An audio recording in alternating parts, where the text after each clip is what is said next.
Welcome to the AFEx talks. As I recall, there was kind of an icebreaker last night. One or two of you were there. It's really hard to tell who had the most fun. I know I had a lot of fun, but I'm pretty sure Jen Stevens had the most fun. Right? Am I right? Yeah? He was spinning the platters, and he didn't care if we were having fun. He was just projecting good energy. It was lovely. Well, I want to welcome you to the AFEx talks. These are quick talks. They're about 10 minutes. I think the speakers are going to try to nail it in about 8 minutes. Leave time for Adriana says no. All right, I'm holding you to 10. You know that. And if there's time, we'll have a quick question. But these are modeled on something like a TED Talk, okay? And so they move pretty quick, and I'd really love you to pay close attention to them. So the way we're going to do it this morning is we're going to have a short presentation by Scott Stevens, and he's going to talk about a pioneer in our field.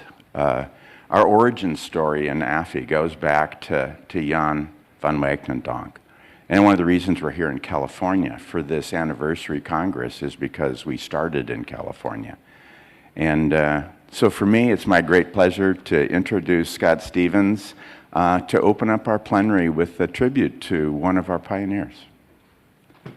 Thanks, Scott.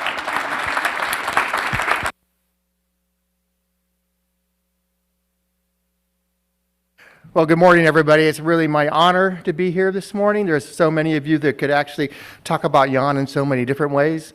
Jan was incredibly special. And what he did for this organization, I think many of you know, and some of you, maybe I'll let you know today, just how he had so much power in terms of creating this organization. It was 1997. 1997 is when I remember some folks got together and started talking about the idea of a professional organization focused on fire ecology. CAFE, California Association for Fire Ecology. And that was an interesting period where folks were just beginning to think, is that something we should do? Maybe, maybe not. There were folks that met about every 4 weeks for a year or two. It actually in UC Davis in Wixon Hall. Wixon Hall at UC Davis, up the second floor, make a quick left, and there's a bunch of small rooms there with no windows. And that's where we would go and actually talk about this idea of a fire ecology organization. Neil Sugihara was there. Neil Sugihara, always there. Andy Thode was there every time. Kevin Schaefer. Kevin worked for California Fish and Wildlife was there. Wayne Harrison, myself. So we would talk about the idea of just could we create something for kind of the Association for Fire Ecology, California Association for Fire Ecology. Jan was steadfast. We need a fire ecology organization. He would say that over and over again, okay? And of course, we had the International Association of Wildland Fire at the same time. That precedes us. And Jan knew the board there. He knew those folks well. And he had a conversation with them in the early days. And he just thought, again, there was a niche. The niche was basically somewhat uncovered. And of course, IJWF, you know, like any organization, had a little concern about a new organization coming in the world. But they were still able to come together in agreement and actually say, okay, yeah, we think there is a niche. And Jan was steadfast. He had his mind made up. It wasn't going to change his mind. So he just said, yeah, let's go ahead and create this California Association for Fire Ecology. So at that point, there really was no organization. There was no board, there was no president, there was no bylaws, there was basically just a group of people. And one of the first things that started to happen is some field courses in fire ecology. It turns out Jan was one of the first people to do that. So he was teaching these field courses in fire ecology. Then we started to do these conferences. The conferences were almost all San Diego focused for the first few years of organization. San Diego was our home. So I think 97, 98, 99, we went to San Diego and had our first conferences. And they were pretty well attended, and that gave us a little good feedback. University of California Davis Extension was our business partner. We figured out, it took us a little while, we figured out that, hey, this isn't great because we're getting no money. So they took all the money, we did all the work. So we eventually decided, well, we better do this on our own so we can create an organization, create some staff, things of that nature, and we did it finally. Jan worked a lot with Neil Sugihara on the first edition of Fire in California Ecosystems textbook. Maybe you've seen that. That was a huge project. That was big time. Neil, I haven't seen him here today or this week. I wish I did. I would. He was huge in that part of that. So he was the first author of the first edition, 06. Jan was the first author of the second edition in 18. Both of those were AFE Cafe products. Then some of the folks of CAFE decided, well, let's maybe create a real organization in 2000. And 2000 was the creation of the Association for Fire Ecology. And the first Congress was in San Diego again. And that was the first kind of really takeoff of the organization. And I think, again, worked very, very well. Jan was a big part of that. That was the first Congress. Here we are at the 10th. So that tells you about some of the years that actually happened in between. That's pretty amazing as well. There's been 9 AFE presidents. Paul Hessburg is the current one. Jan was the second. So he was the second. Neil Sugihara was the first. Jan was 03, 04, 05. So he was president for 3 years. Turned out I was vice president with him for 2 of those 3 years, and certainly known him for many, many years, and was really thrilled to work with him. I became president later. I think he had his fingers on all of this. I think all the presidents of AFE have had some influence from Jan, his spirit, his ideas, his smile. He had all that all the time. So that was something I think he touched us all. What else did we want to do? We had aspirations even during the cafe thing. One thing, Jan was steadfast. We need a journal. We need a journal that focuses on fire ecology. We kind of go, okay, Jan, yeah, how do you do that? You know, we got 5 people in the room, we don't know what we're doing. So, so Jan thought this idea of a journal focused on fire ecology was so important. And of course, it persevered, right? We have the Fire Ecology Journal today, fantastic journal. Bob Keene is the editor now. Highest ranked fire journal, one of the highest ranked ecology journals in the space of journals. That is something to really be celebrated. Started out to be a open access from day one. From day one, open access. At the time, I was a little puzzled. Open access, what's that? So I wasn't really sure about it, I said, hey, I'll go along. So it turned out, in hindsight, he was right on the money again.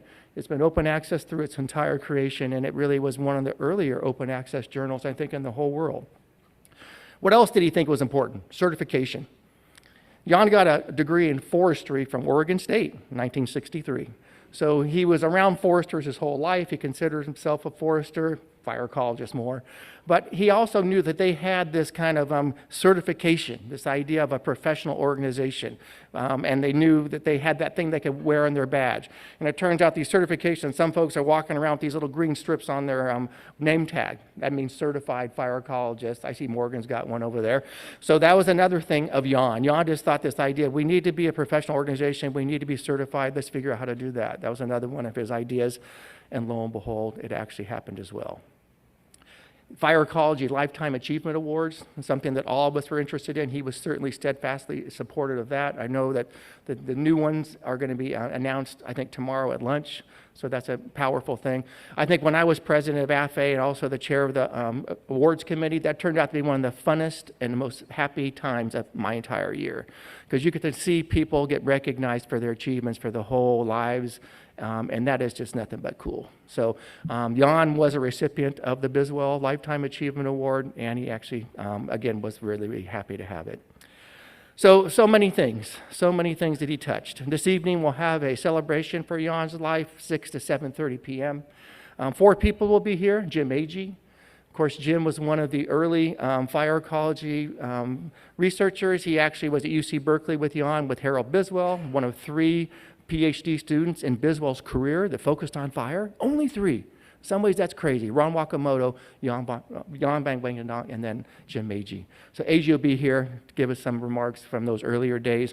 Robin Wills will be here. Robin is a retired branch or chief of fire and aviation Pacific West region for the National Park Service. Dan Buckley. Dan Buckley is currently the head of fire and aviation Yosemite National Park, and myself to give a few remarks about Jan and how he impacted all of us. So that's what we'll do tonight, and I'll be thrilled to be there and hope you might be able to attend. Thank you.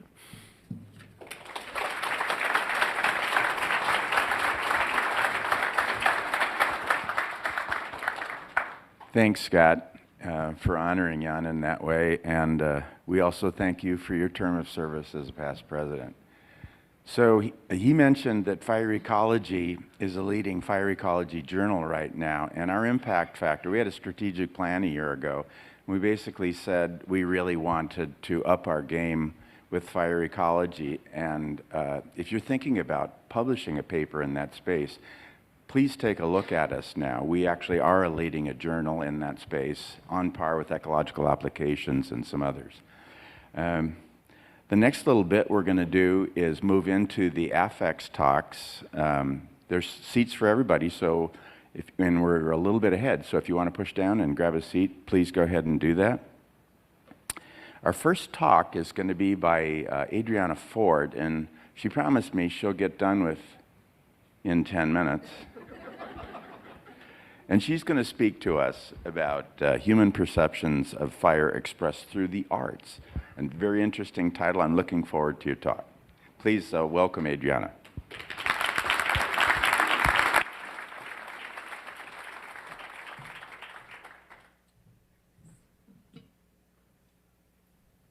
Thank you very much.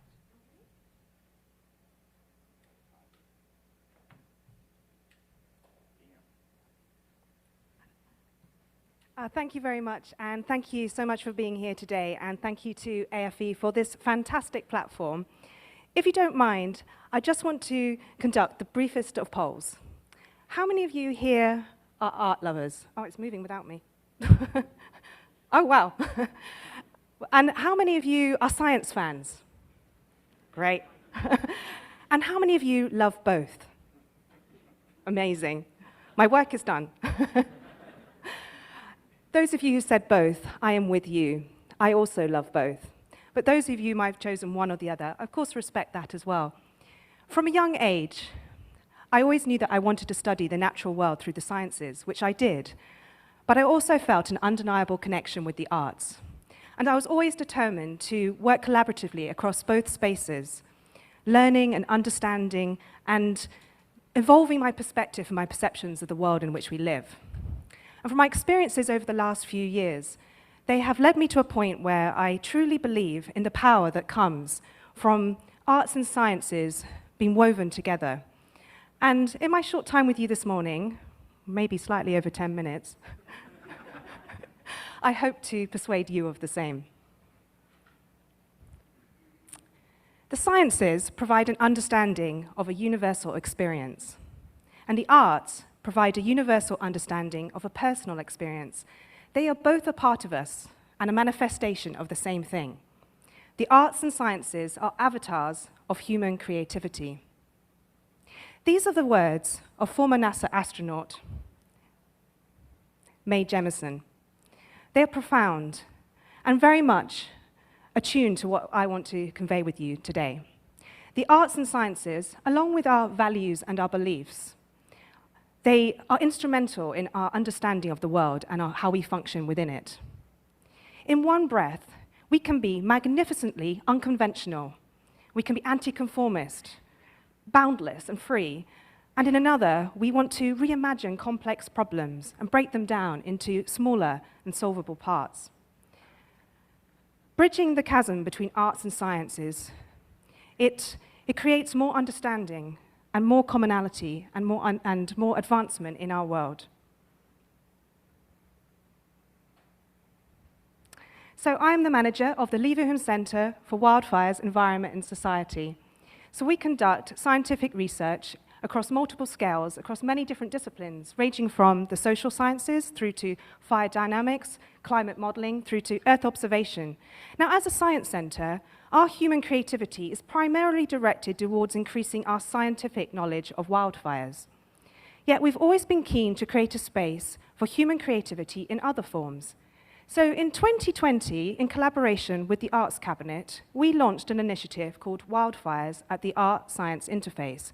And the objective of this collaboration was to engage and bring together scientists and artists and the public, it's moving without me, and the public and practitioners to engage critically and creatively with wildfires. And I want to share with you our story so far. And I'm going to do this in the style of Pechakucha. Now, this is a Japanese origin format, meaning chit-chat, and it is 20 slides, each of 20 seconds. And the slides don't wait, and that is the hard part, but I'm going to give it a go today, so let's see.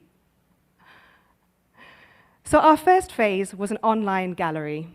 It showcased work by artists whose practices connected with fire, alongside images and text by scientists from our center. So we sought to bring together these different perspectives to sit side by side with no hierarchy of knowledge, arts and sciences as branches of the same tree. Now, this is one example from this online gallery. It's called Eland and Benko, and it's a performance burn by South African visual artist Hanley Coetzee. And the burn was conducted with members of the public alongside Savannah ecologists in a powerful example of art-science collaboration. And the audience were able to embrace the role of fire. Now, our next phase was Wildfire's working title, and it involved online collaborations between artists and scientists over approximately 3 months. Now, the title was originally temporary, but we decided that working title actually reflected the nature of our project. Our emphasis was on process and experimentation more than an end goal. Now, the 16 participants working in their pairs or teams were asked to produce 3 submissions, and they ranged from things like images, photos, sketches, maps, videos, even sculptures. Now, the aim was to facilitate thought exchange and to create new understandings and thinking around wildfire. This image is one of those submissions. It was by artist Daniel Rinaldi and our late colleague, paleoecologist Daniele Colombaroli.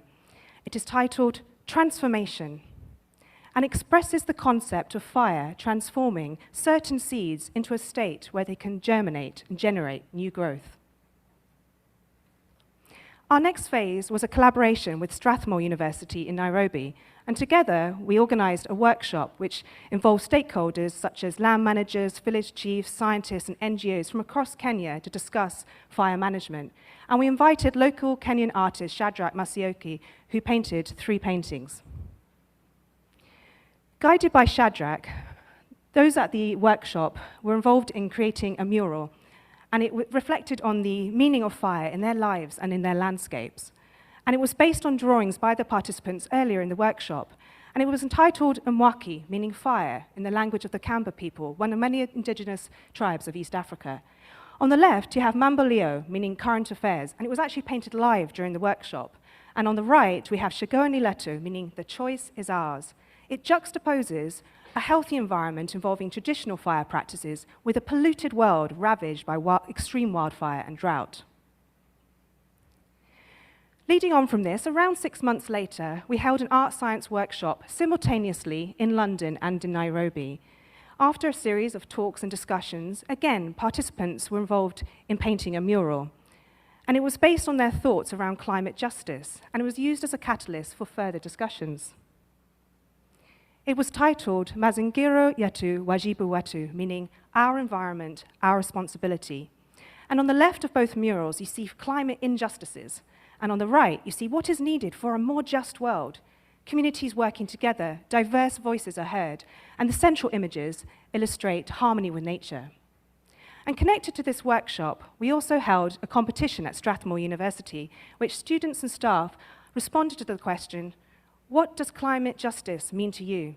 And these images seen here are by Nikita Abuya, and with her human creativity, she imagines a more just world. Another project was Stolen Climate, which was held at Science Gallery London earlier this year. The exhibition presented Australia's First Nations perspectives of fire and climate, whilst the launch event brought together the public with artists and scientists to share global perspectives of fire on Earth. The Stolen Climate flag was a central piece of the exhibition, was created by Torres Strait Islander artist Clinton Niner. It weaves together past and present and acts to uphold hidden and overlooked voices. The red in the foreground represents fire, land, blood, and spirit. And the black represents First Nations people, country, nature, power, light, and new beginning, whilst the use of white king bleach on cotton is a comment on capitalism and colonialism and their unempathetic and destructive legacy on people and on planet. And also part of the exhibition, we included the film The Firekeepers by Tim Georgeson, exploring cultural fire practices. This sat alongside satellite images of Australian wildfires through the lens of technology and science. And the extreme nature of these wildfires contrasts with the traditional use of fire by First Nations people. Our final project has been a photography exhibition open to wildfire research PhD students across the world, and the photo entries were accompanied with short narratives. This photo is by Amos Muthiuru and from Kenya, and showing the Tsavo West National Park fires in 2020. And this stunning image is by Tilly Hall, called Elements of Care. It was actually taken here in California. And she said, "The practice of putting good fire on the land and the flames themselves demonstrated care as entangled with human and non-human." And this winning image by Kayla De Freitas was taken in Guyana. She wrote, "I've known this woman all my life, but my trust faltered as the fire swept across the grass. How will it stop?" She smiled and gestured to an unseen place, a wetland where the flames slowly died as the sun set.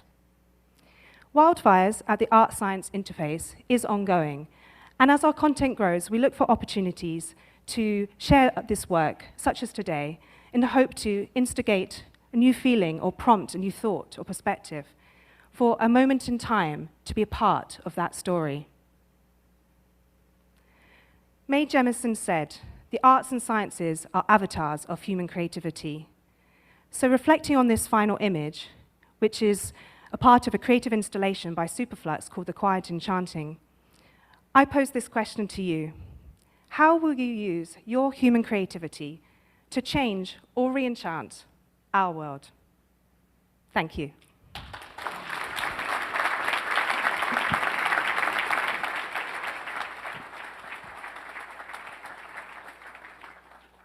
That was amazing and compelling, and we've actually got time for a question here.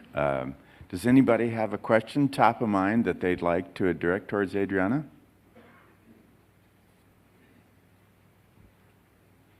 It's amazing in this space now. Yeah, go ahead. Did you feel like... Wait for the microphone there. Thank you. Did you feel like bringing people together with all these different views and the art that was produced from all these different points of view created new conversations? Oh, absolutely. I mean, we want to have more opportunities to actually bring all those, but it makes people think about things they might not have done before, and to try to have that moment where you can see a sort of be part of a story. And so certainly when we've had exhibitions, I've talked to members of the public or scientists, and we have really interesting conversations. It might be, for example, around colonialism or cultural fire practices or so forth. So absolutely, I think it's so important for be able to create those conversations and create new thoughts, I think. We have time for one more. Yes, in the front. Did you assess the impact of the art on interpreting any kind of science at all? Or was that any part of your goal?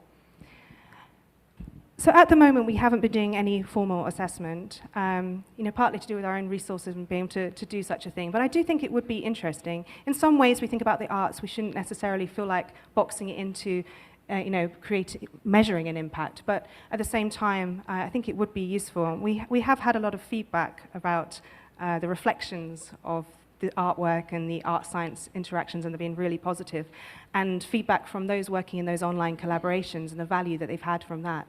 So we've had a little bit of evaluation through that and learning from that process. But I think that might be part of our next phase, is to think about measuring that, perhaps. Yeah. Thanks, Adriana. Put your hands together again one more time. Thank you.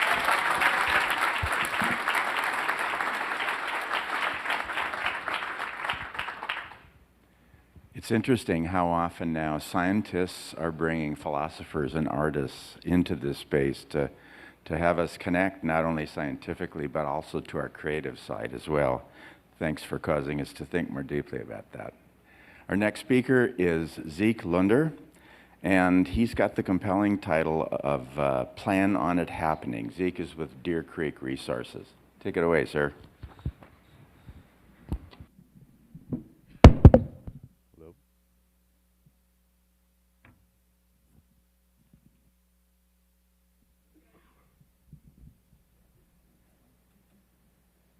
Everyone. Hello. I'm glad that Scott gave a little history of the organization. I think helped maybe ground my talk a little. I came to Cafe Conference in '98 and met a lot of you there. Look out, and I see a lot of people I know. And this morning I was reflecting that we've been through a lot together. You know, I started my career in '95 on a Forest Service timber crew. And kind of through that entree and GIS degree, I started working in fire planning. And the first conference I came to was information technology and wildfire. And I remember having a feeling that that the technology wasn't going to be enough even then for us to really get ahead of wildfire. And then I started, from there I became involved with GIS on fires. And that was it was just getting started. 1999, I worked on a fire with Tim Chavez, who's here, and we were using GIS in trailers on a fire in Butte County. And I came to that work on that fire in Butte County because I was employed by Chico State writing a fire plan for the Butte County foothills.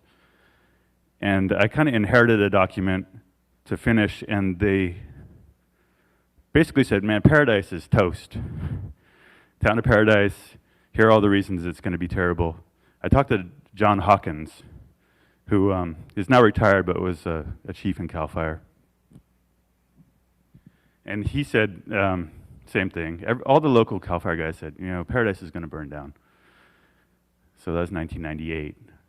I interviewed Sue Husari recently, who was a fire ecologist who many of you know, very wise woman. She worked in Butte County in 1978. She said, we knew in 1978 that Paradise was going to burn down with the Jarbo winds and the fuels and the poor access and the lack of planning. So 40 years later, Paradise burned down. And that's what I'm going to talk about.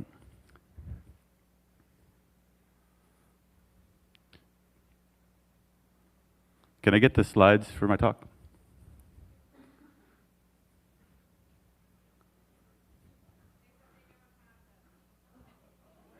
Hey. All right. Well, I've got them. Is that going to count out my 10 minutes? Okay.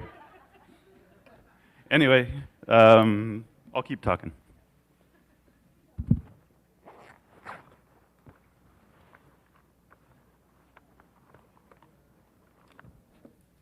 I can talk. I can walk and talk. All right. So we knew Paradise would burn down, right? And then it did, and we didn't have a plan. There was no plan to rebuild Paradise better, just like there was no plan to build Paradise in the first place. Paradise was built ad hoc, anarchy, just the way that most of California's been built. There's a great essay that was published on the 5-year anniversary of the Camp Fire that was called, I'll walk these guys through it.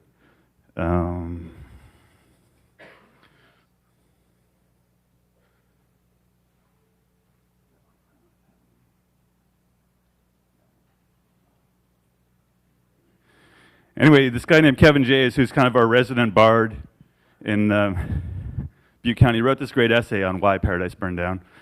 And there was, you could just subdivide your land, and then you could subdivide it again, and you could just keep doing that, and then eventually you could just build a house. And so that's what happened to Paradise. So Paradise is 15,000 acres.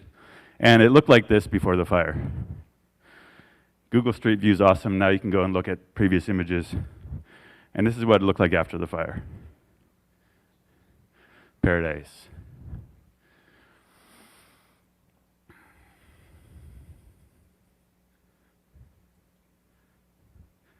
This isn't Paradise, this is Grizzly Flat. This is what it looked like after the fire. This isn't Paradise either, this is Pollock Pines. Hasn't burned yet, but I don't see why it wouldn't.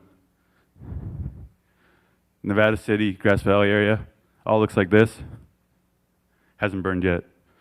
Marin County, dead end road, no turnaround. Oakland Hills.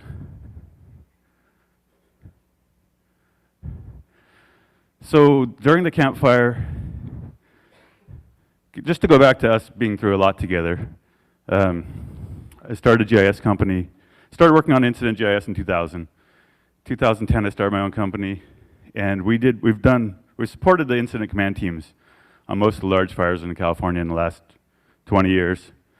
So, you know, we went through the Bowles fire that burned down Weed, we went through the Butte fire that burned thousands of homes in Calaveras County, went through the Valley fire with these teams. I see Tiffany Meyer over here. She's a hero. She created the system basically that we've used to track structure losses on all these fires. Paradise, 18,000 homes burned. And Tiffany's operation was so dialed that they counted them all within about 4 days. These are places people died in Paradise. We worked on this fire in a lot of different capacities, supporting the mapping, and also just helping communicate the story to the public. 85 people died. This image was captured by Landsat at 10:45 in the morning. And the bright spots here are spots that were really hot, right? You can see there's lots of spot fires, right? I stood right in the middle of this picture 10 years earlier with Tim Chavez as the Butte Lightning Complex burned across the canyon in Concow. It was at the bottom of the canyon here, and we went back to the fire camp, and Tim said to the IC, if it crosses the river, we're going to burn this entire neighborhood in a couple hours. And it didn't. It was kind of a miracle. But 10 years later, it did. So what I want to talk about here is, look at all these parcels. You've got this road right on the edge of the cliff, barely enough room for a house, and then everyone's got an acre and a half of land that's so steep that you couldn't manage it with a helicopter. There's no way to manage this land. The entire country is built like this. People want their view lots. This is after the fire, all those houses burned down. This is the other side of town. You got that same crazy pattern. Lots that no one can manage. We've got this conflict of finding the sweet spot between a lot that's so small that your neighbor's house burning down is going to burn your house down, and a lot that's so large that you can't manage it. But my thesis is just that we need to anticipate that these towns are going to burn down, and that we should redevelop them radically after it happens. We had no plan when that happened in Paradise. We kind of scrambled to put together a plan. The park district is looking to acquire land to create fire buffers. But it's too late, right? Every house that's built here is an obstacle to redevelopment. You know, we could have put a park in here. If we'd been ahead, we spent $2 billion to scrape all the houses off the ridge and clean up the toxic waste. We could have spent another $100 million and bought 5,000 lots. But we had no plan. Civil engineers and fire think alike, right? We want to follow the contour. We've got all these places where we've got this alignment between our up canyon winds, our structures. You catch one house on fire here with an up canyon wind, and it just goes hopscotch, house to house. In Marin County, you could remove every stick of vegetation, every living tree on this hill, and you'd still have fuel continuity that could take out the entire neighborhood. And if this burns and we rebuild it, probably 2/3 of the fuel loading that's going to come in here is going to come in a lumber truck. At a larger scale, this is the Angora fire in South Lake Tahoe. And this is the first time I started thinking about alignment and urban design. We've got this fire, it's our typical wind-driven fire that looks like a feather. And if you lay down that spine of the feather right through the middle of the fire, it goes straight down the street. And when I walked the street after the fire, I noticed that all the flagging that was hung from the damage assessment was flapping straight down the road, because this is an urban kind of canyon that funnels the prevailing wind. If we'd been thinking about this before we built the subdivision, maybe we could have oriented the streets perpendicular to the prevailing wind. But we don't think about that. Nowhere do we think about that when we develop a subdivision. So this has been rebuilt. This is what it looks like now. We've got the same alignment. We've got the same house-to-house potential for the next fire to take this out.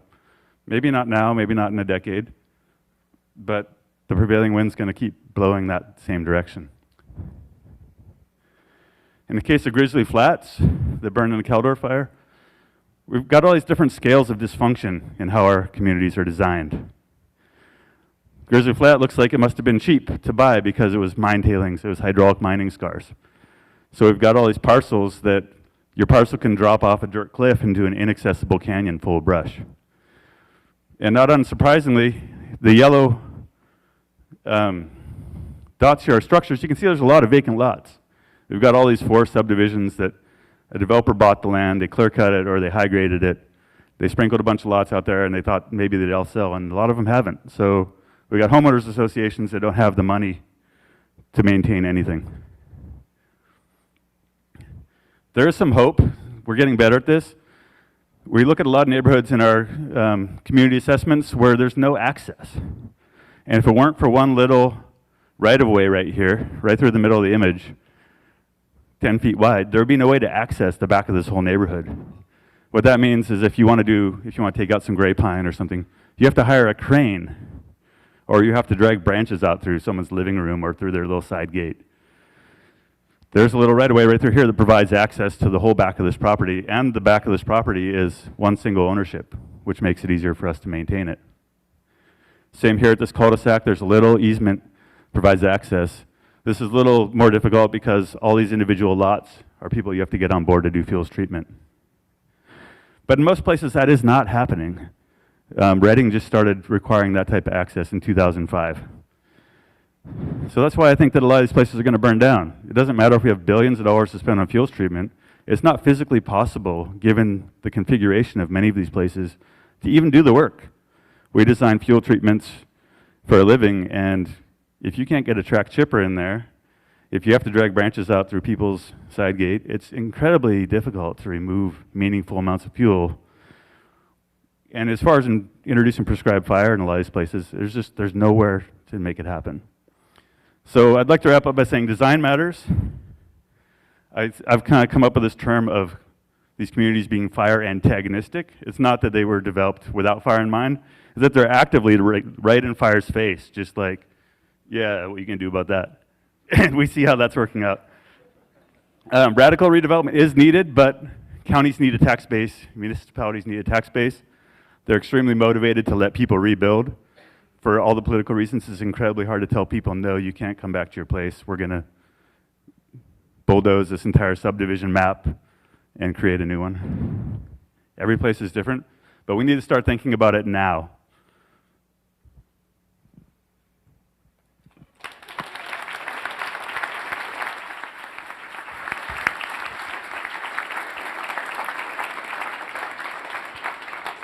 A couple of things. Zeke just kept on, and how many of us would have just said, I'm doing this and I'm going to go load my talk at the same time? I congratulate you, sir. That's the kind of gumption we need in these days. Compelling thoughts, and fire is coming to a neighborhood near you. Will we be ready? The next speaker is going to be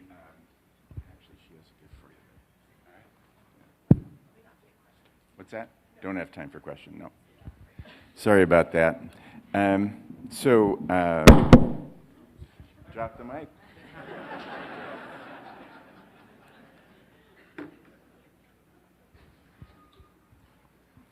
It's more compelling when it just happens autonomously. Our next speaker is going to be Matt Weiner. And Matt is with Mega Fire Action, and he's going to speak to us about the case for policy optimism. And I hope he ends up on a high note with that. Matt, please take the stage. Please welcome him.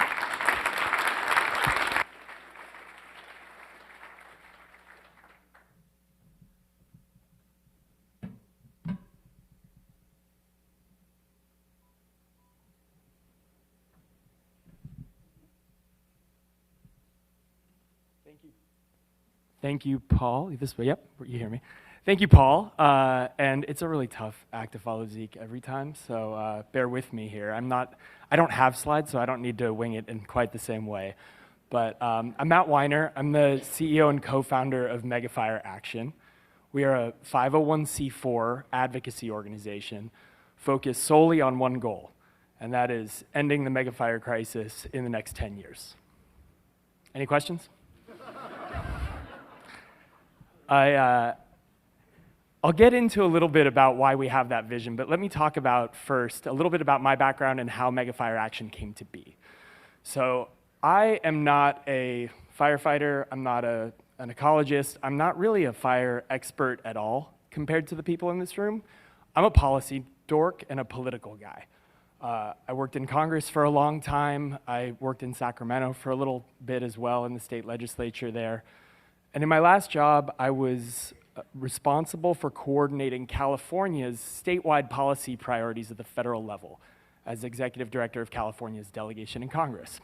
And in that role, as you can imagine, with each passing year, fire took up more and more of my time. I had members of Congress coming to me with ideas or coming to me asking for ideas on what they could do to either actually address this crisis or to be seen as addressing it, because this is politics after all. And I was constantly frustrated by the lack of outside policy architecture we had to help us get things across the finish line.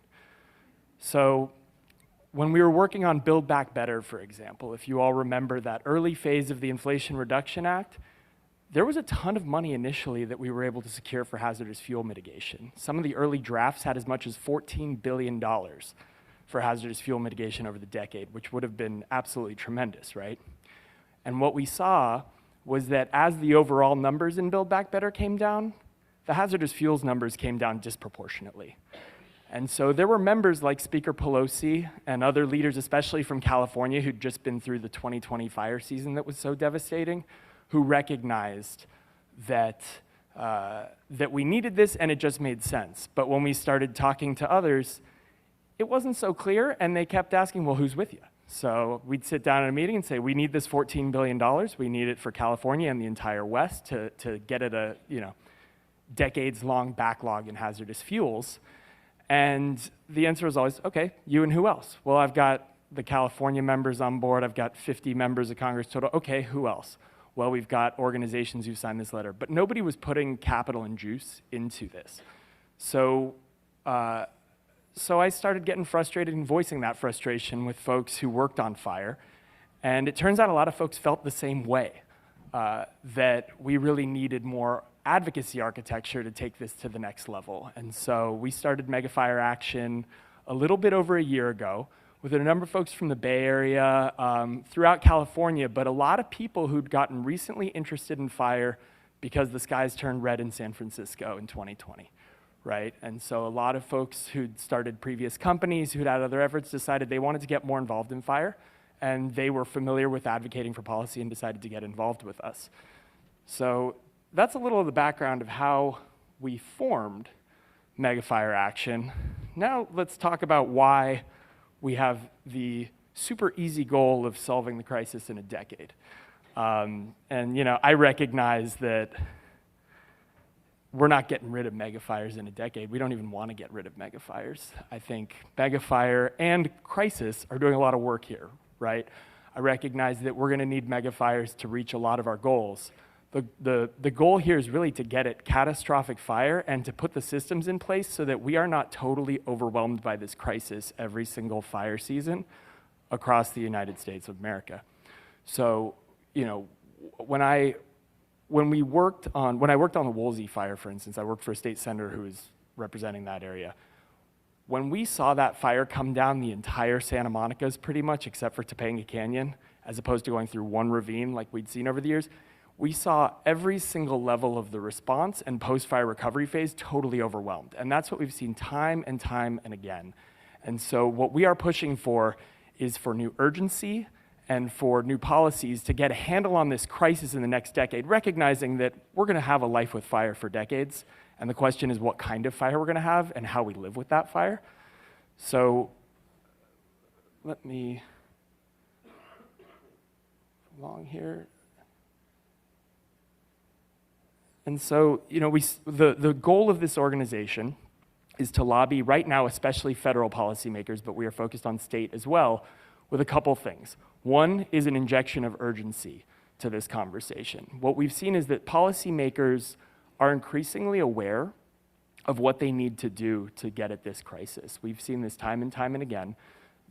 In a bipartisan way, I think more than a lot of folks in this room who haven't been cursed with having to go lobby, I think more than people would appreciate, there are folks who understand what needs to happen now. They understand the need on the left for more active forest management for more prescribed fire. On the right, there's an understanding for more resources and more investment in the workforce across the board, more investment in science and research. So that awareness is there, but there's a real lack of urgency and a real lack of appreciation for the scale of just what it's going to take to get this done. So what we see a lot of our focus is doing is inserting that urgency and demanding better scale. And why are we optimistic? That's the title of this thing, and I haven't even mentioned optimism yet. And the truth is I'm optimistic because we've seen so much energy in this, and a lot of it is having to do with three things. One is smoke. Smoke has become the great political coalition builder on this issue. I don't want to brag about it. It's a horrible thing, and the human costs of this are very serious. But this summer, when the Canadian fires were burning, I had New York members of Congress calling me and asking what they could do to deal with catastrophic fire.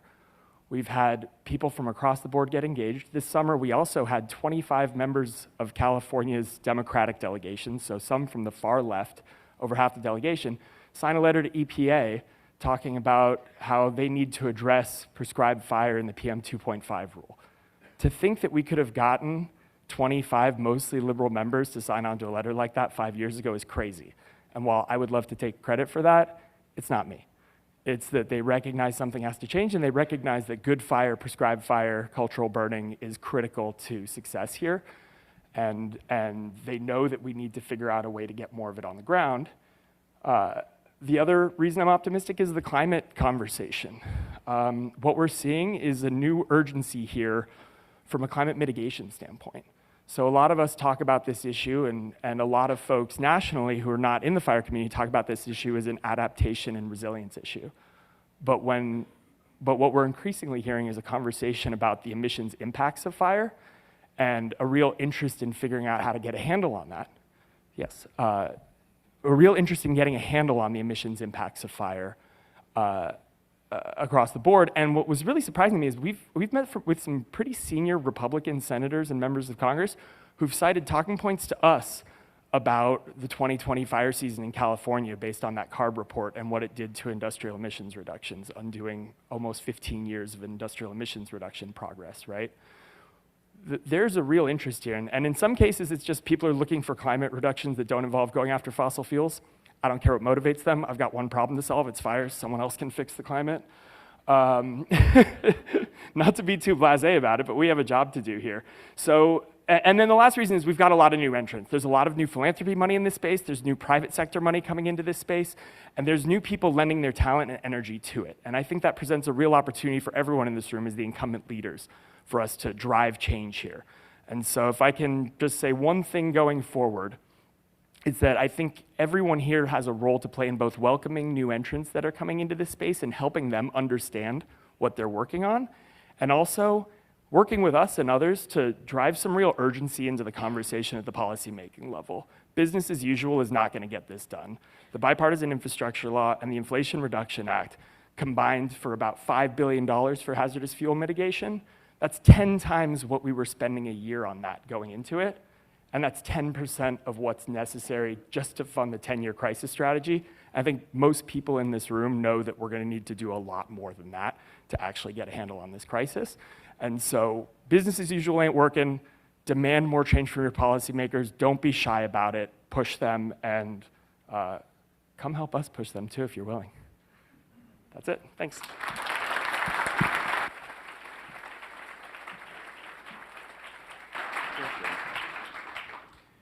We need optimism in this space, and I'm pleased to see a little bit of that. I think we have time for a quick one. Hi, my name is Eloise. I'm a wildland firefighter, and because it's an unsustainable job, I just started grad school. So I'm going to make more money, right? I don't know. That's a joke. You might be the right person about policy because you're speaking about the Inflation Reduction Act and the need for more urgency, smoke management, and the reality of it is that wildland firefighters for the past 2 years have been, or more than that, 5 years, have been fighting for reclassification. We're currently classified as forestry technicians. As seasonal employees, we don't have access to the cancer funds in terms of smoke effects, et cetera. And I just wanted to know, is that something that you are also advocating for? And what does that look like when there's so much funding for prescribed burns, but not for reclassification and better pay?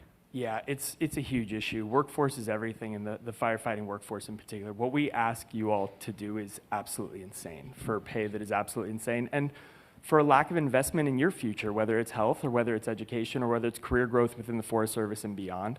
It's inexcusable. There's a growing awareness of it. I think the firefighter pay issue coming to a fore in recent debates has elevated the broader conversation about what needs to be done. And I think there's a lot of talk about it. It's going to be expensive, and so figuring out how to pay for it's key. But from our standpoint, it's absolutely critical. One nugget on this is that when we were doing some polling around the government shutdown a couple months ago, or a potential government shutdown, there was no issue anywhere that polled better than the fact that firefighters are going to lose their pay hike. And Democrats were prepared to run on it real hard, and Republicans were definitely paying attention to it and concerned about it. So I think it's important that at least they know now that it polls better than apple pie, and that we should demand that they act, or we're going to hold them accountable.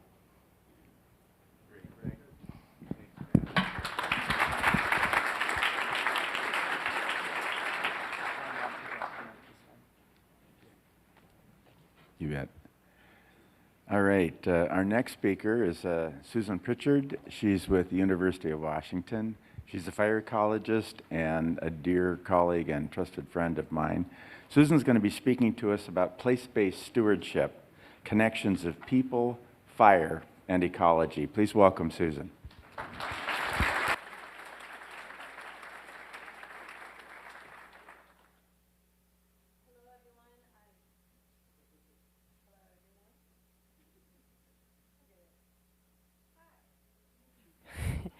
So I am so happy to see my slide deck up here, and good morning, everyone.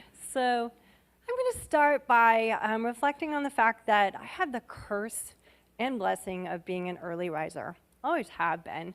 This morning when I woke up before my alarm after that most excellent dance party, that was the curse. But I have a memory of when I was a little kid of waking up before my sister, my brother, my parents, tiptoeing down the very creaky attic stairs of my grandparents' farmhouse in the Willamette Valley of Oregon.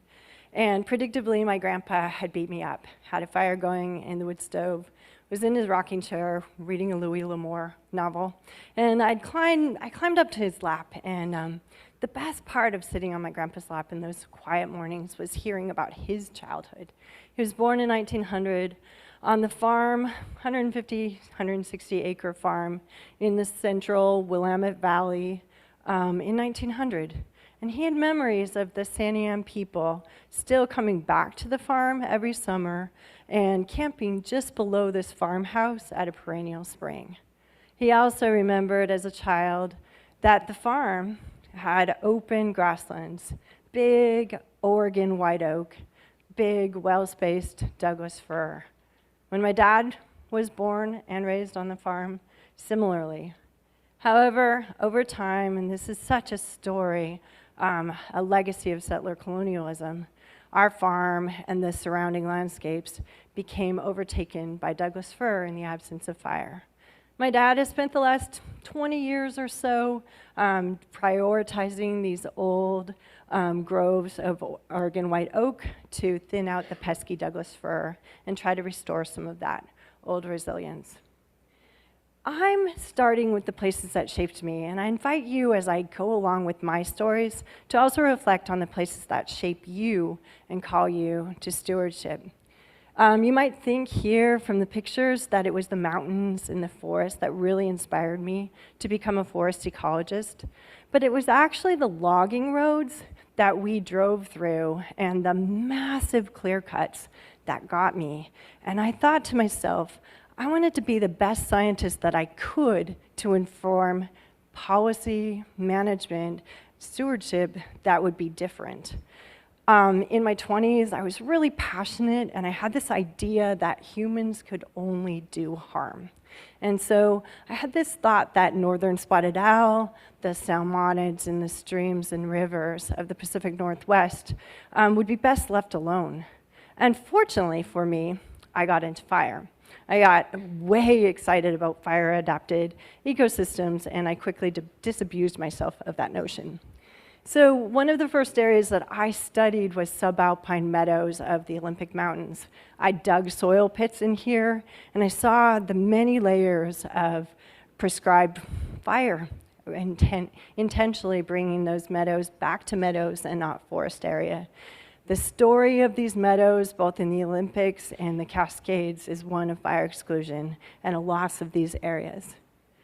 I got to move to North Central Washington State in my early 30s after my PhD. When I arrived in this town of Willamette, well, the community of the Methow Valley, I was told without any hesitation that I would never be considered a local there.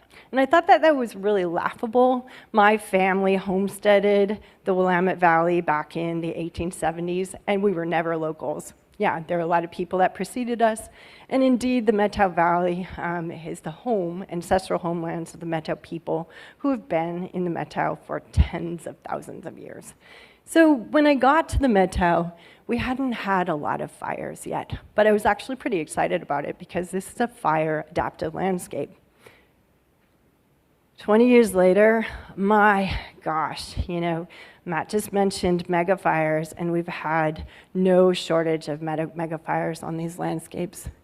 I have had the privilege of studying with Paul Hessburg, learning about how not only forest stands have really changed with the loss of fire, but entire landscapes have filled in, once again with that pesky Douglas fir.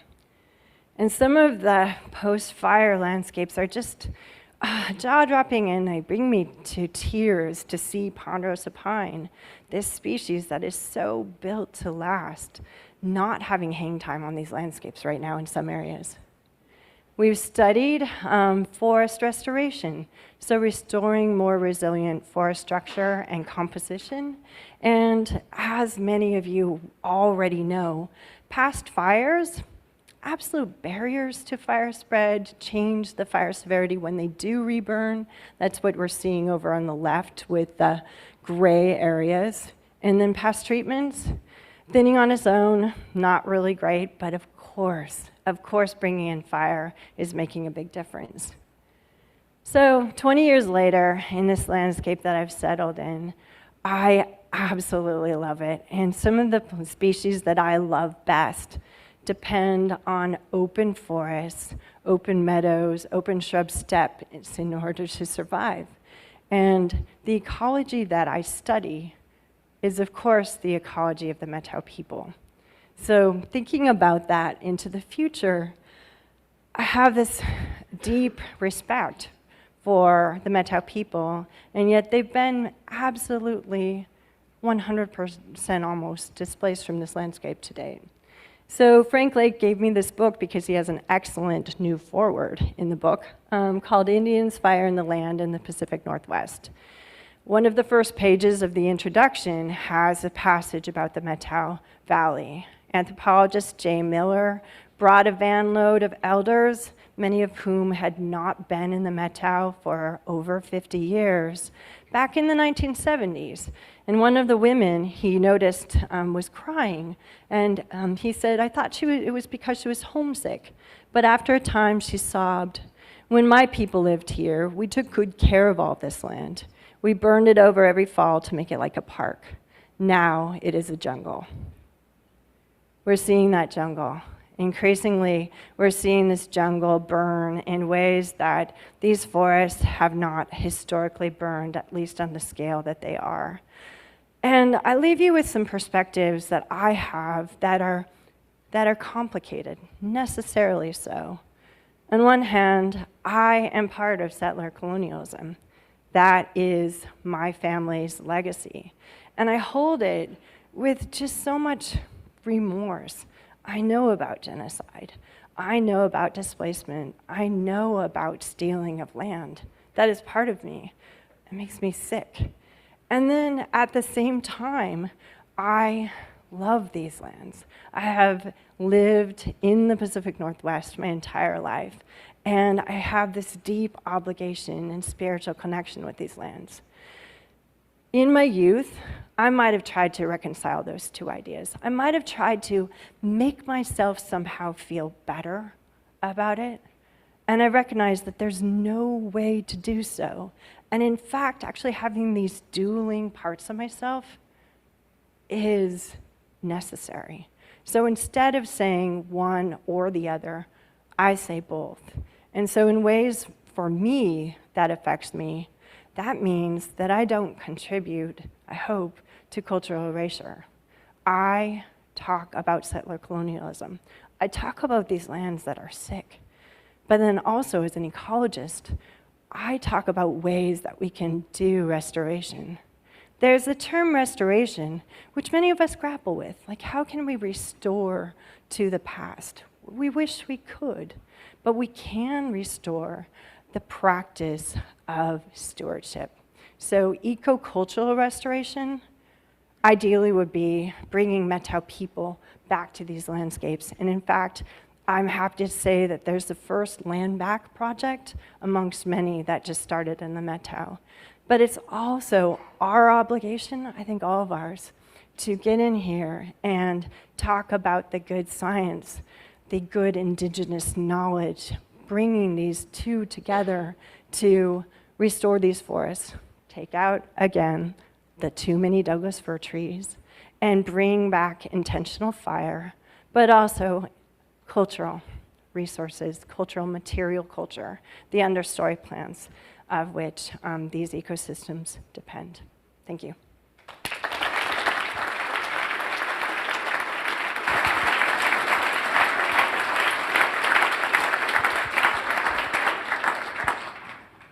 Connecting people back to place. Thank you for those compelling words. You touched my heart. We've got time for a question. Does anybody have one top of mind they want to rattle off? Come on. I have a question. I get to do that. I got the mic.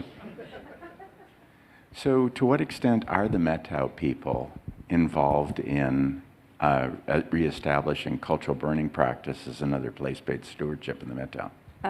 I'm excited to say that there are some conversations around it. Haven't seen it quite yet, but the Metau Conservancy just partnered with the Confederated Tribes of the Colville and gave 300 acres of prime 1.5 miles of Chewik River back to the Metau people.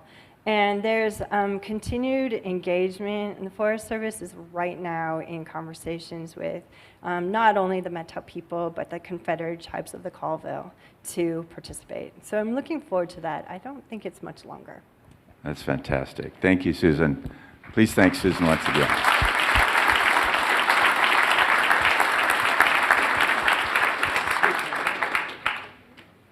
All right. We've got two other colleagues here that are going to tag team a talk. They've both got comments to share.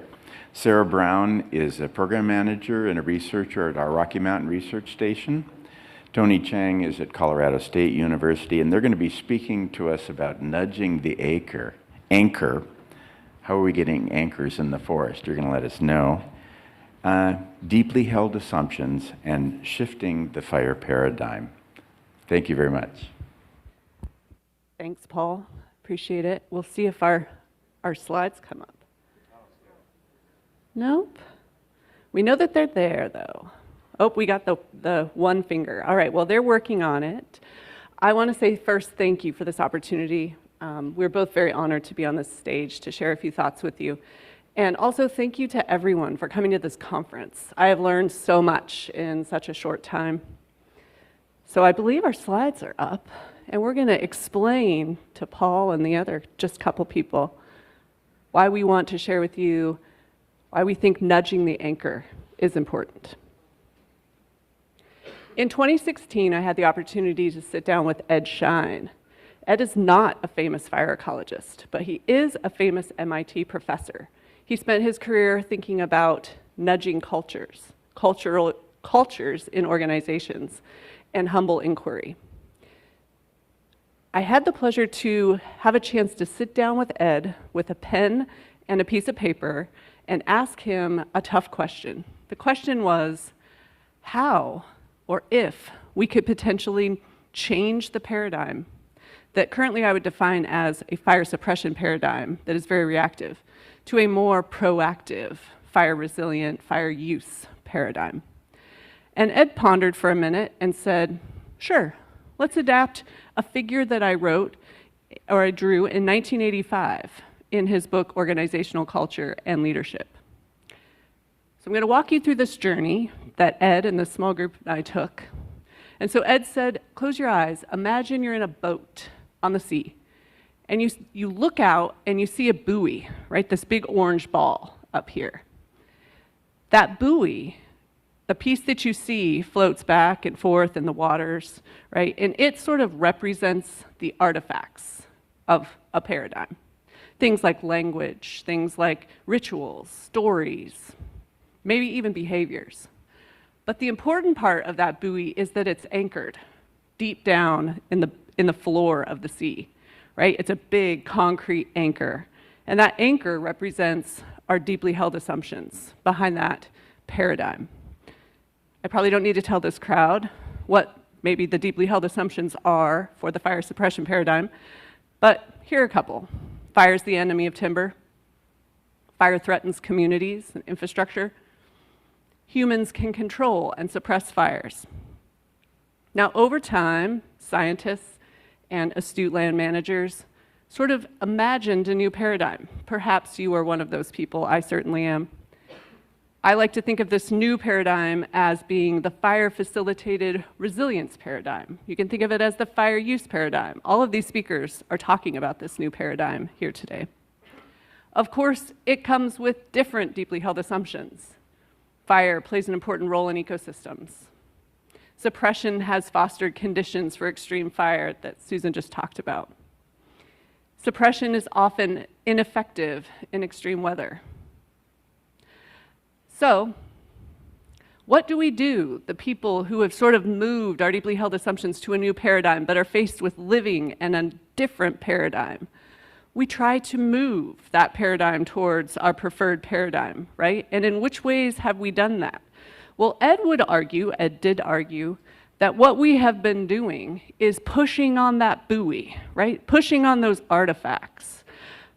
But unfortunately, when we're pushing on those artifacts, we're not actually nudging the anchor. We're just pushing on something that's tied to old, deeply held assumptions. And I'll give you some examples.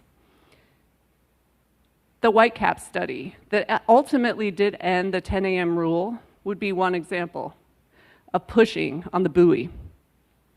Another is the creation of fire use teams and fire use modules in the 80s and the 90s. I would argue, as did Ed, that the National Fire Plan and some of the associated wonderful efforts also were just pushing on that buoy. The cohesive strategy, yet another really challenging, positive effort. And most recently, the wildfire crisis strategy that the Forest Service is implementing and spending a lot of funding and a lot of stress and a lot of personnel on is pushing that buoy really hard, but perhaps not nudging the actual anchor.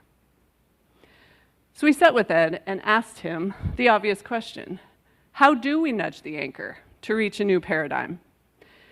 I very distinctly remember Ed writing down 3 words in response to that: seatbelts, smoking, and ozone. Kind of strange, right? But not. He said, learn, right? Learn from what has worked, what has been successful. And in Ed's mind, we have gone from, if you're in my era, you probably rode around in a car without a seatbelt in your early years. We have moved the anchor to a place where almost all of us, I hope, now use a seatbelt. Smoking. We've reduced smoking in public places. And maybe most impressive, we have reduced the ozone hole, which was a giant international anchor nudge. Ed says it's possible. So I'm going to hand it over to my colleague, Tony, to add a little more. Ooh. Hi. Great. Thank you. So paradigm is a big word, right? And when we think about paradigm shifts, I like to deconstruct it and have people think about a simple question. And we've actually heard it from everybody that's already been up here, is what does different look like? And it requires us to have courageous imagination and critical inquiry to be able to really dig deep into that question, because it causes us to start moving three things. It causes us to think about ideas of how the world works, and then the institutions that structure the rules in which we engage the world as humans and we engage with these other, and it causes us to change even who we are relative to that engagement. These are very profound, but we're all doing that. Every talk that I've heard up here, and many of the talks that I've heard at this conference, we're getting at that. But they're disconnected, right? They're not coherent.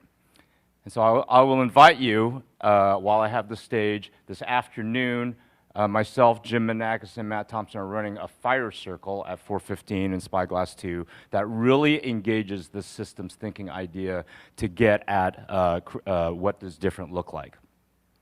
And I want to introduce yourself to a concept of leverage, that the way you move those anchors through nudge is by creating leverage. And let me give you an example of what that looks like. Myself and my team at the Colorado Forest Restoration Institute, we are established to help ask people and help move those nudges and those anchors about what different might look like. I'll give you an example of a landscape we're working in, place-based stewardship, outside of my backyard that has been very much impacted by wildfire. And we've been a part of setting up the Northern Colorado Fireshed Collaborative.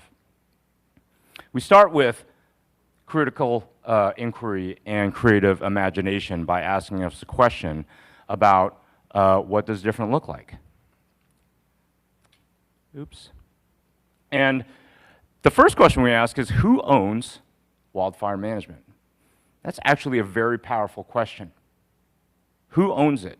We have outsourced, we as society have outsourced our management of fire, and we've heard it through settler colonialism, but also by outsourcing fire to professional fire managers. So how do we create spaces to re-engage and create a co-ownership model? And then expand and create those processes that are inclusive and equitable, and then who and actually how does that work get done? So the fulcrum that we've created in terms of this leverage a metaphor is a collaborative network of government, non-governmental organizations, and community-based, community-connected partners that act as the boundary spanners. All that work, the engagement of science, management, planning, all works through these community-connected partners. Go on the website and you'll be able to find out who those partners are. We take a very systems approach to looking at landscape strategy. We don't just look at fire risk, we look at who is out there that can actually do work pre-fire, during fire, and post-fire.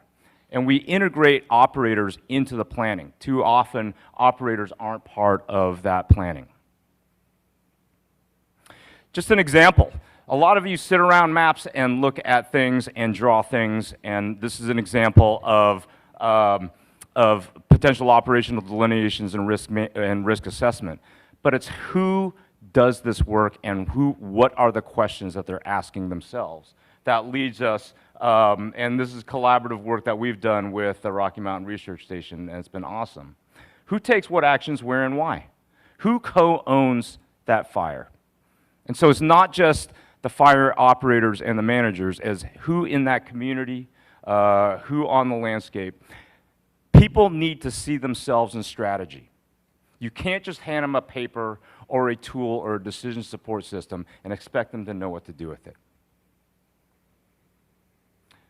So I will, and so we've seen this manifest on the landscape with the Cameron Peak Fire.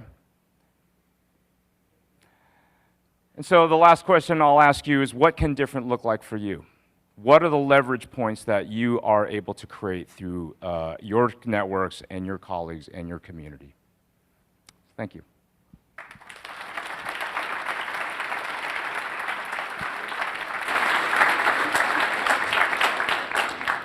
Thank you very much. We have time for one quick question. How about that? And a question for Sara or Tony? Yes.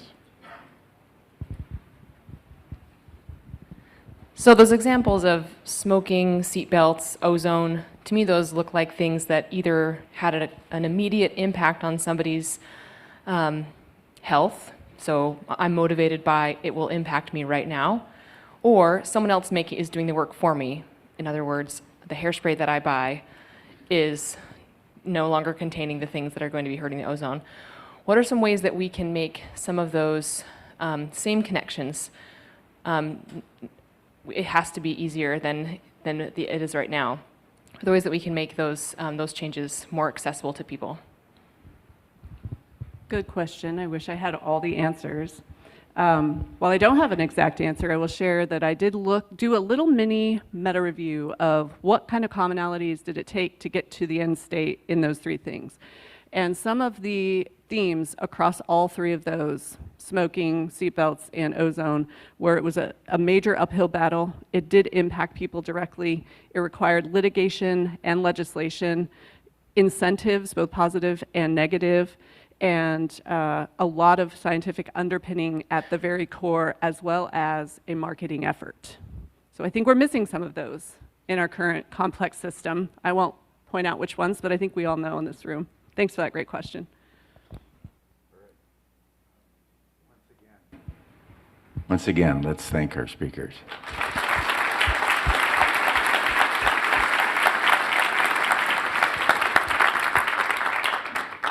Is Marc Castellnou in the house? I haven't seen him. Excellent.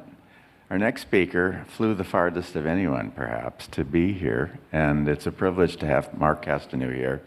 He's going to talk to us about firefighters' finest hour. Marc is with Cardinal Fire and Rescue and the University of Leyden. Please welcome Marc. Hello.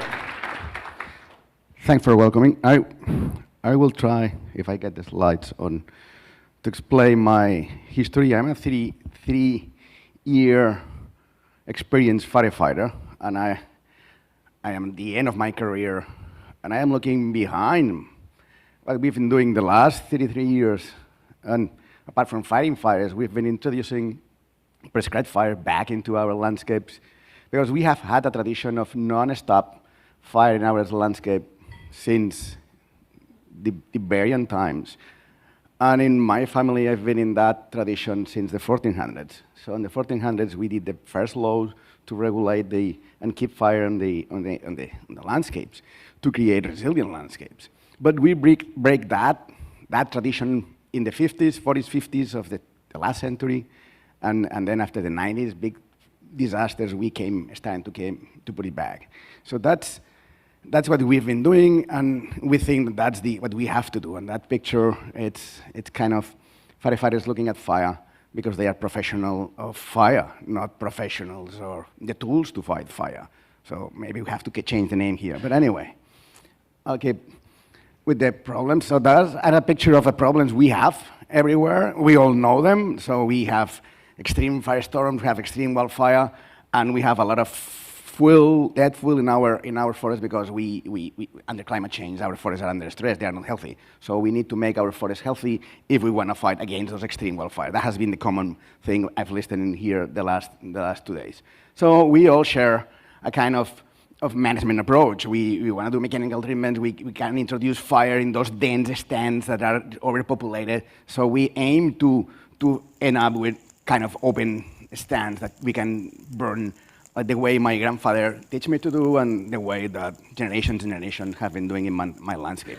So we are in that way, it's a common race worldwide. But we as firefighters, we see things that doesn't match that history. So it's my duty to ask the question, is that working really? The answer for me, it is sometimes, but not always. So risking the legacy of my life after promoting prescribed burning in all over Europe, I might be coming to an end on that. And don't get me wrong, I just want to explain why. So it is fuel-driven fire, or it's weather-driven fire. The weather hypothesis, again, is the fuel hypothesis. A lot of the people talking about extreme fires in this conference said it's weather, it's extreme fire. But look at this fire, that's Bolivia. 1,400,000 hectare fires in 2019 in the left, and in the right, the same fire, but in 2021, only 2 seasons later. We got longer runs, extremist fire, than in 2019. That the fire lasted 1 month, the other lasted 4 days. And we cannot blame fuel for that. So it comes down to weather. And we cannot say it's full load. It's something else. So we've been looking around, and we've been fighting, and we talked yesterday about that. A group of fires, that graphic is showing instability in the atmosphere. So in the y-axis, you see instability in the lower atmosphere. In the x-axis, you see instability in the upper atmosphere. And that red square is where we see abnormal fire behavior, paraconvection fire behavior, firestorms, in a pretty stable atmosphere, so it shouldn't be there, and basically at night. So those are the type of fires that are changing the game we are living through. And when we look worldwide, and we talked about yesterday, we classify the extremist fires in the world. Of course, there are a lot more, but those are the ones we have in our data set. Those are the ones we could reconstruct using the firefighter knowledge of the people that was there. We classify them in a visual way. Yellow fires are those that run at noon or afternoon. Red fires are those that run at the 8 to night transition. And blue fires are those that run at night. Overwhelmingly, the extreme fires are happening outside of the expected window. They should be happening. They happen, stability of the night. So that's kind of strange thing. And that's a picture of Canada last May in Alberta, when all the firestorm in Canada was starting. And you can see that is wind-driven fires, and then suddenly, when the afternoon came and transition to night, they become the big pyrocumulus. And that happened because we get advected instability in the upper atmosphere. But the lower atmosphere was still stable. But that means that it was not a coupled fire behavior. For us, firefighters, this is a decoupled fire behavior. It means the upper atmosphere creates conditions for the plume to grow independently of the fuel you have on the ground. And that changed the game and the way we've been thinking about fire and the way we've been managing to avoid those fire.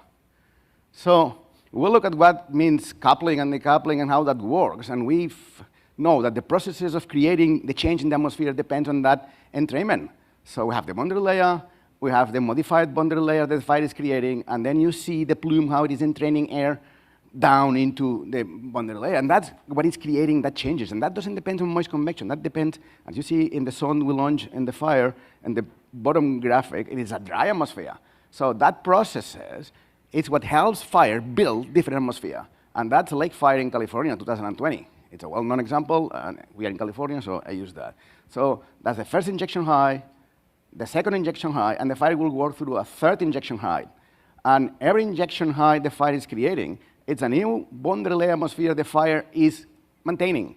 And when the fire is maintaining that new atmosphere, is changing the conditions for the fire to burn. So the fire initially, using fuel, changes the atmosphere, but then that atmosphere changes the condition the fire is burning. But it's a bottom-up and a top-down process. So modeling that, and that's a fire in Greece last summer of almost 80,000 hectares, we model how fire can change it. And there is 3 lines there. So you can see the ABL, atmospheric boundary layer, which is in violet, the LCL, which is condensation level, which is in green, and the blue line, which is the fire-modified atmosphere. And you can see for every hours, how the violet line is collapsing to the night, the atmosphere is getting down, and how the LCL is staying more or less stable up there, but shrinking a little bit, and how the fire-modified atmosphere, once it is created, can be maintained, and at night, can create pyroconvection. So it is not that the fire is not depending on fuel. It is depending on fuel. The fire needs a fuel to create those higher atmosphere, modify it. But once they are created, the actual climate, the actual meteorological conditions at night allow the fire, or that atmosphere, to become a residual atmosphere. And that allows the fire to expand the window burning and decouple from the surface and keep burning extremely without depending on the intensity on the ground, which is a game-changing thing. So we test that globally, and we found in the upper graphic, you see the window of convective atmosphere we have worldwide using 200 cases, which are 7 hours in the noon and afternoon.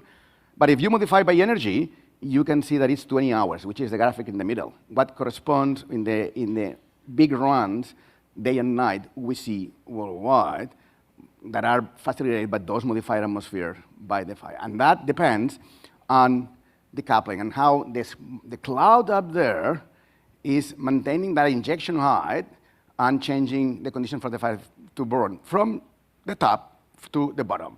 And doing that, why that is important, and I come to the end of that, why that is important for me as a firefighter. Why I title my talk, The Firefighter's Finest Hour. Because we figured it out, and we found that unexpectedly, the places that burn the most under those decoupled fires are the well-managed areas.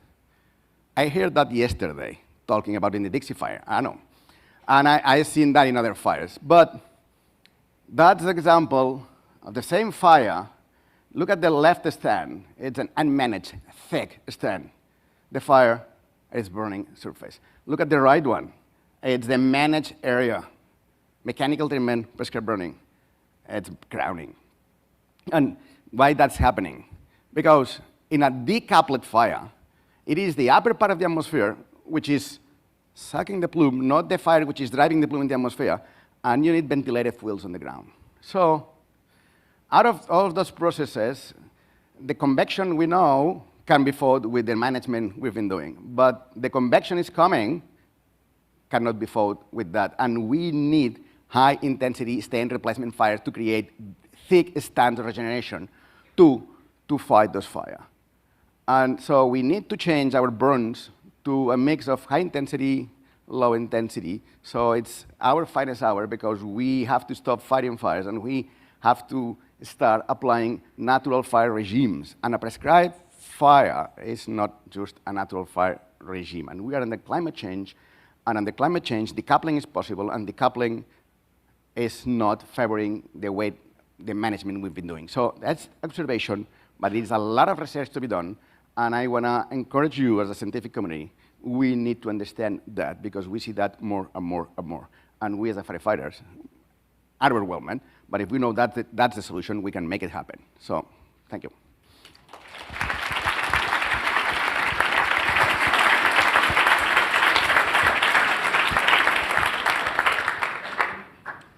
Thanks very much, Marc.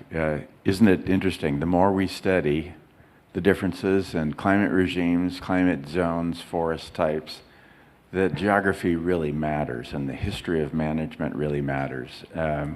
Some really compelling thoughts, and I think there's some notes for optimism there. You're going big. Does anybody have a question? I think. I'm going big. I can go down and then go big. I didn't even think about that twist. Thanks for that. Does anybody have a quick question? We have time, Lenya, for a quick one? Yep. For Marc? Yes, Alina.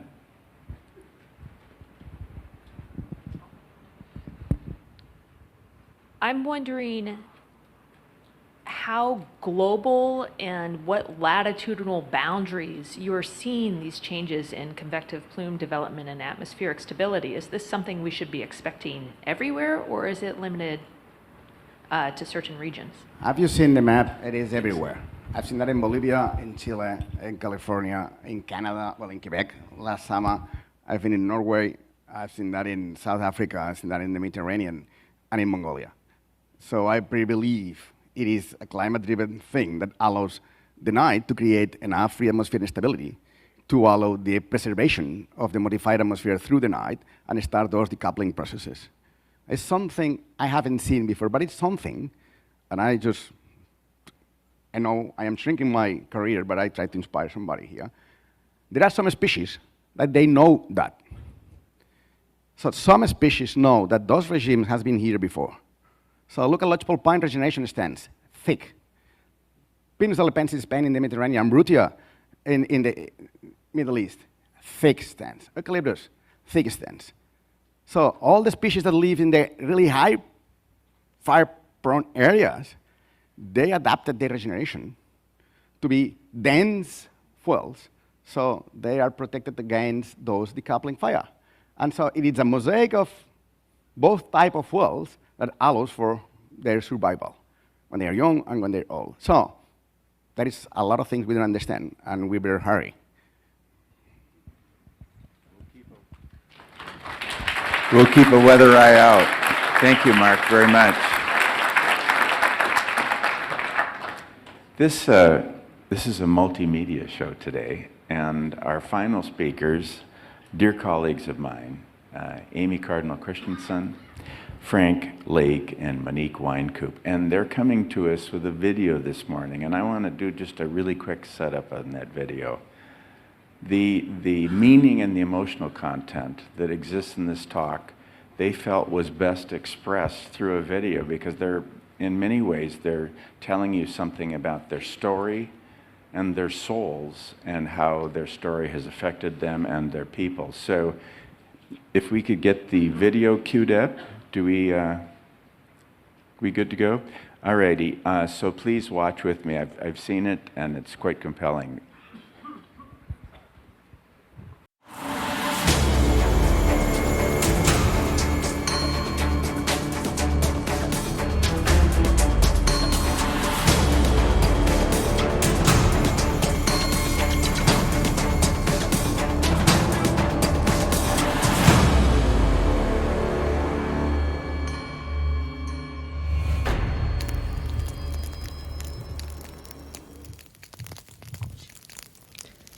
In this AFEx talk, myself and two other Indigenous colleagues are going to share short personal stories on our experiences with Indigenous erasure in fire ecology.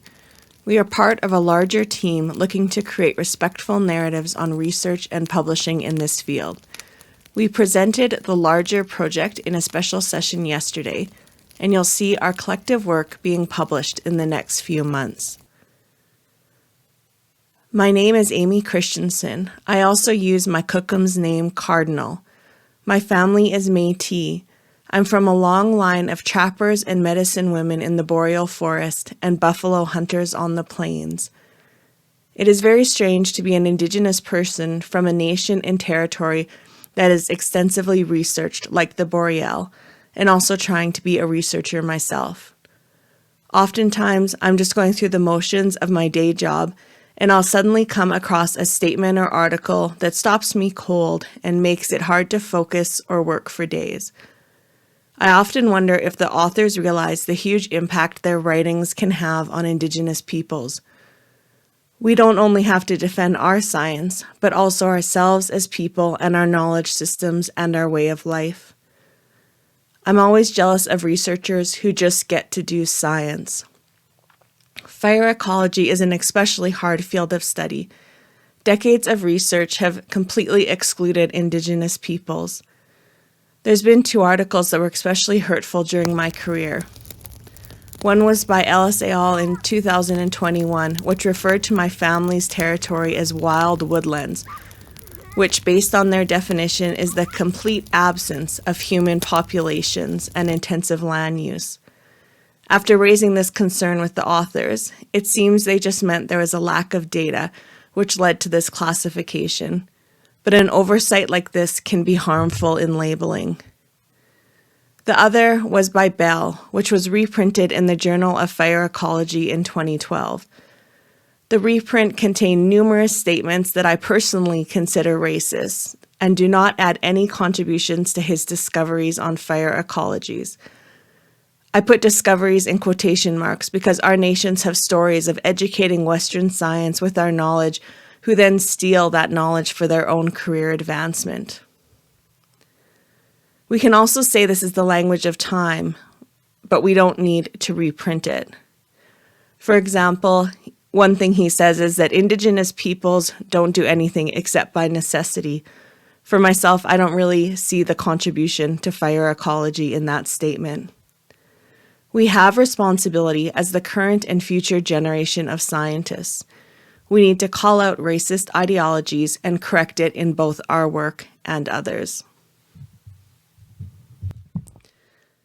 Another point to mention is how much additional labor this calling out can create for Indigenous peoples. Every time we raise a concern or point out something that is wrong, we are asked to contribute to educating or fixing it. This then takes away from our own time to pursue things that matter to us and our nations. The threat of AI also looms over us as Indigenous peoples, where our relationships with our human and non-human relatives will be further diminished as we turn to technology for answers it can't give us.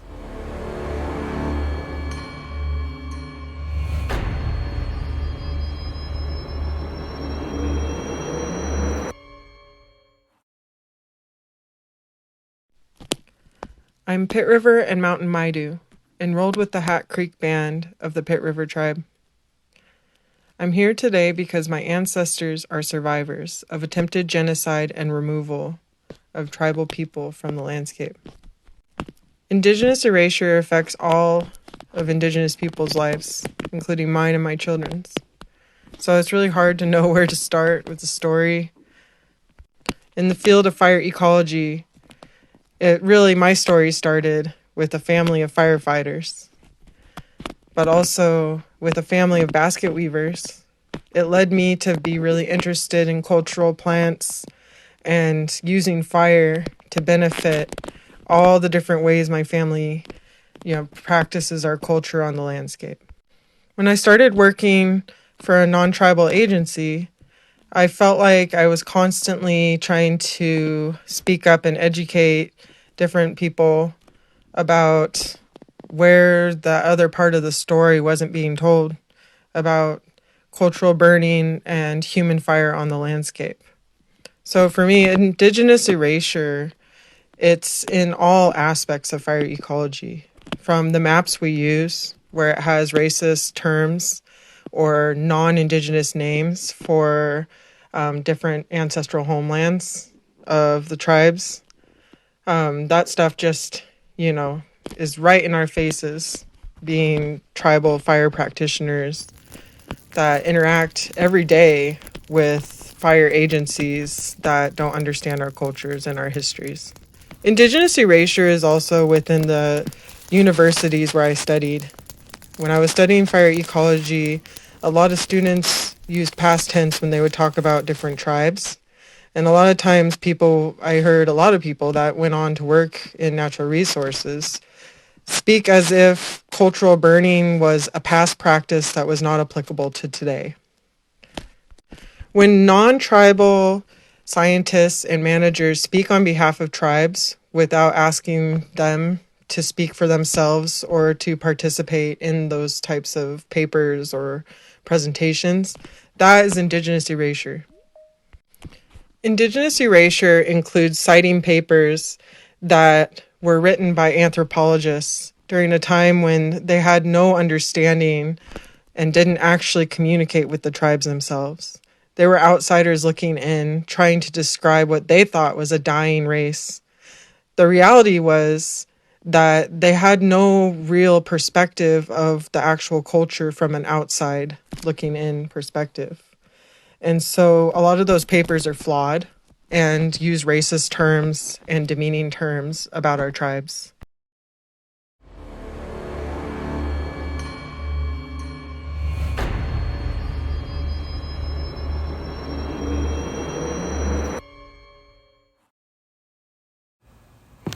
Hi, my name is Frank Kanawha Lake.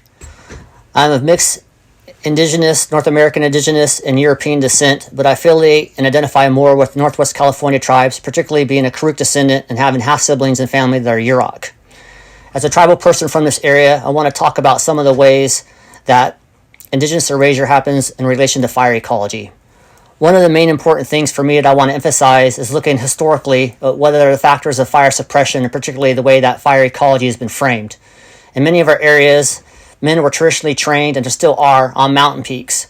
Many of these high mountain peaks are called medicine or fireplaces, and those were places that men were taught by elder men about how to make medicine in relation to lightning storms and weather, as well as to make medicine for world renewal and other practices. These areas were often some of the first places that fire lookouts were put on, and these fire lookouts were then there to suppress both lightning and indigenous ignitions across the landscape. that denied access to these sacred places, but also was a form of erasure by often removing the very rocks and artifacts that are there as part of those fire altars in the foundation of those fire lookouts.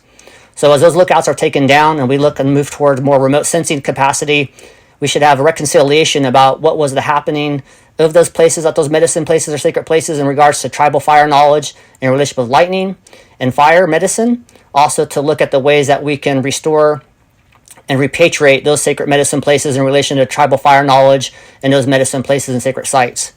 Another aspect that I want to talk about and address has to do with the notion of natural fire regimes.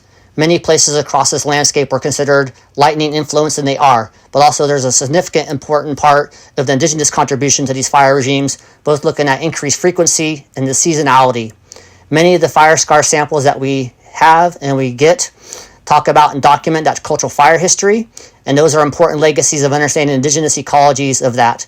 As fire lines are constructed, both through dozers and other processes, hazard trees are felled, stumps are burned out, and things like that, all these fire suppression and contingency line things through dozer and burnouts lead to eventual and other forms of erasure, removing that history of indigenous fire use on that landscape.